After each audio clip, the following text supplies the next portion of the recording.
What's going on?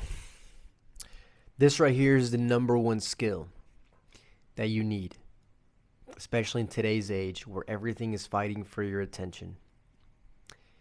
This is the one thing that you need so that you can actually stay on the path of your highest mission and your purpose of what you're doing here.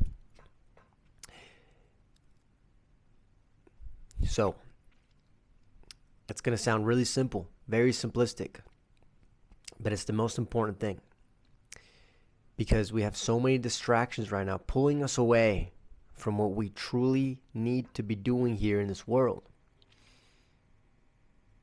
And if you're able to do this, you're going to be able to set yourself moving forward on the straight path, on the permanent path, on the eternity path versus the worldly path. You see, this world is ever changing, swirling around, always going from order to chaos. It's the law of entropy.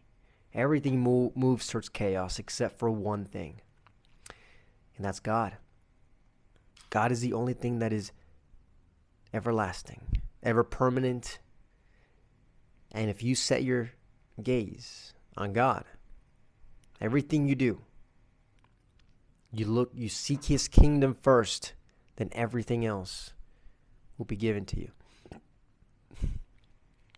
That is the skill. And it sounds very simple, but I was really thinking about this. You have all worldly desires. We're human beings. We see beautiful women. Oh my God, man. Wow. You see a pizza you shouldn't eat. Oh, man, shouldn't eat that right there. All these are worldly desires, right? And if you make your desires your number one thing, it could even be you make your girlfriend your number one thing. Well, then what's going to happen? You make her your number one thing. Another guy starts talking to her.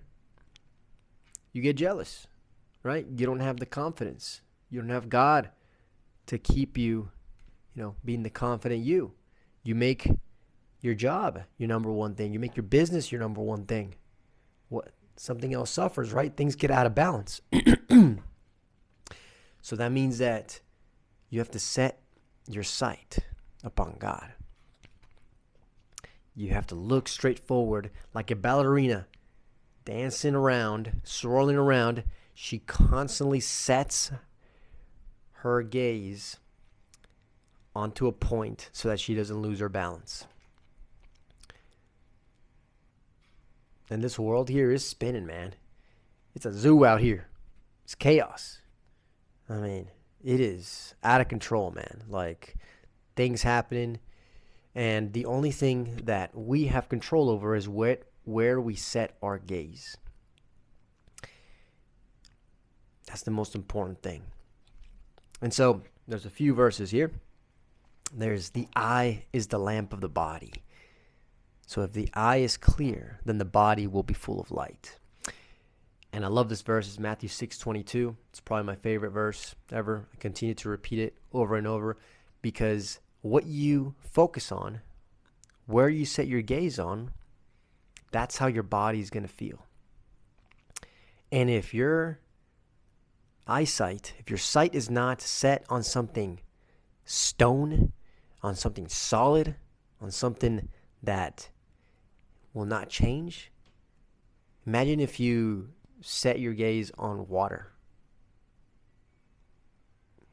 It's just flowing. You can't grasp it. It's always moving. It's always changing. You won't have stability.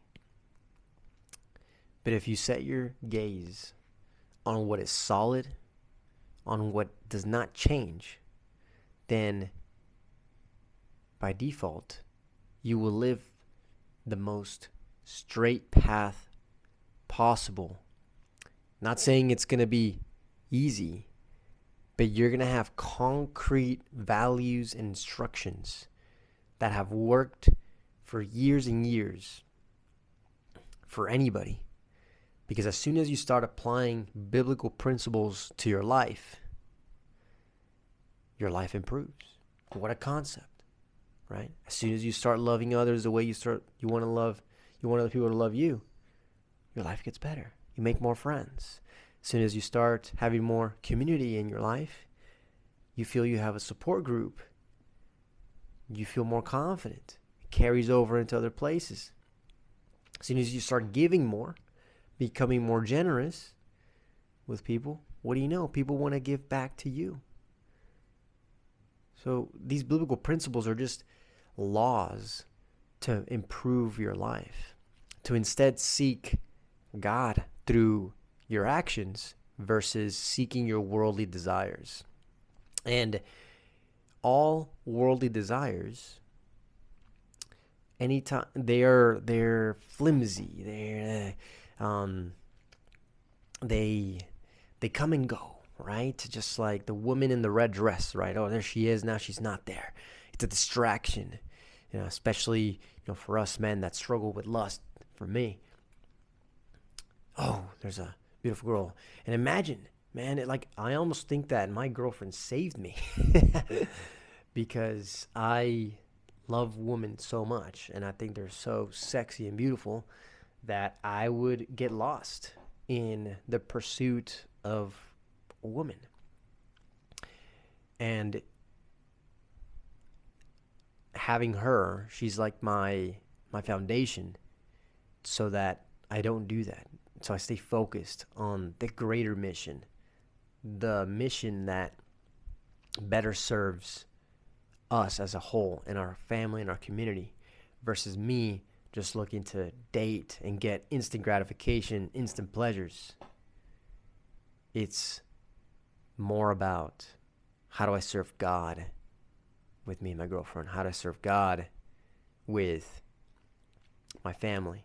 How to serve God with my job, with my business?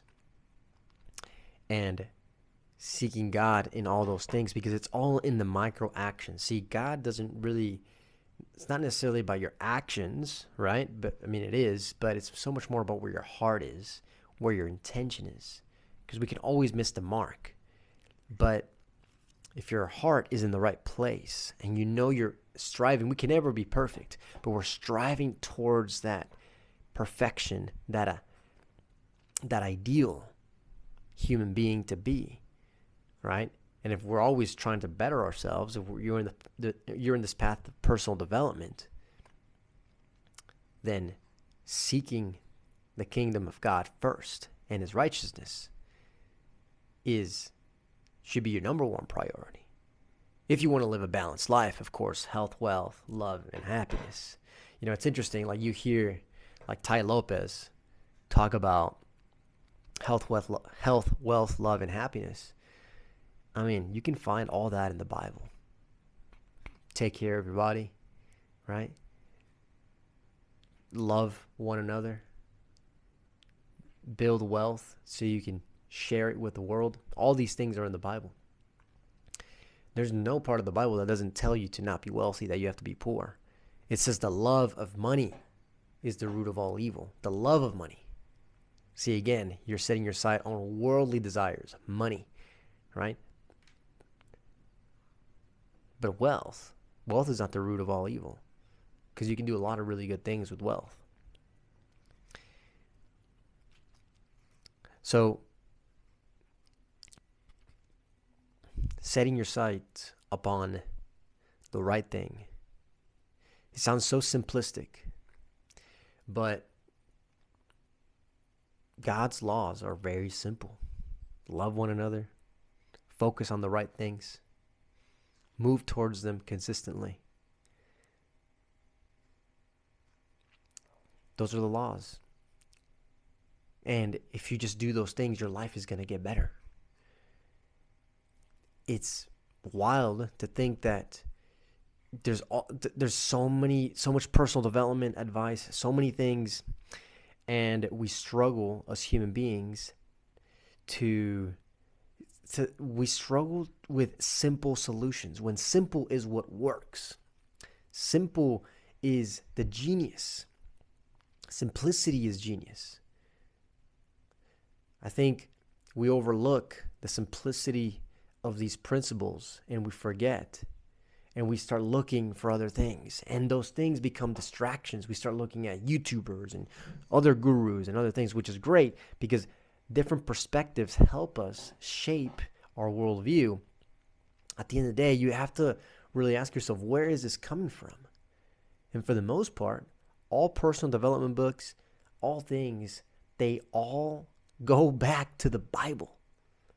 It's crazy.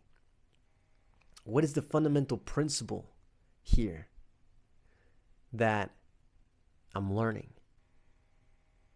And I think if you just set your sight on God, all those answers are already within you. Because I think in this modern age, we've already, we think that it's all up here in our brain. We think that our thinking brain has all the answers, but in reality, there's limitations to that. Your thinking brain thinks in terms of language, right? But if you pay attention to the body, when have you ever instructed your heart to beat? When have you ever instructed your legs to move with words? They just move. You have innate body wisdom within you that's way more powerful than your thinking mind. And the more that you sit and process and think and plan and analyze, the less you're paying attention to the wisdom that you already possess. And so that's why it's important to keep things super simple. Focus on simplicity. Focus on the right things. Just focus on God, because God is going to say, hey, brother, you're overcomplicating things. Just focus on the right things. All right. Well, there you have it, my man and my girl. I hope this helps. I know it sounds super simple. Focusing on the right things, focusing on God, focusing on the things that don't change, principles that don't change. Could be the Bible, right? Could be something else. I'm not sure what else is better than the Bible. It's been the best thing for me, and it took me a long time to realize it.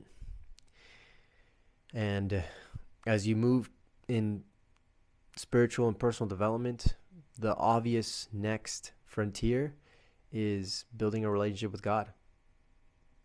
It's just clear as day, and that's just the logical step, I think, in all of our progression here as we raise our consciousness. So there you have it. Wish you all the best. Hope you have a beautiful day, and I'll catch you in the next one. Cheers.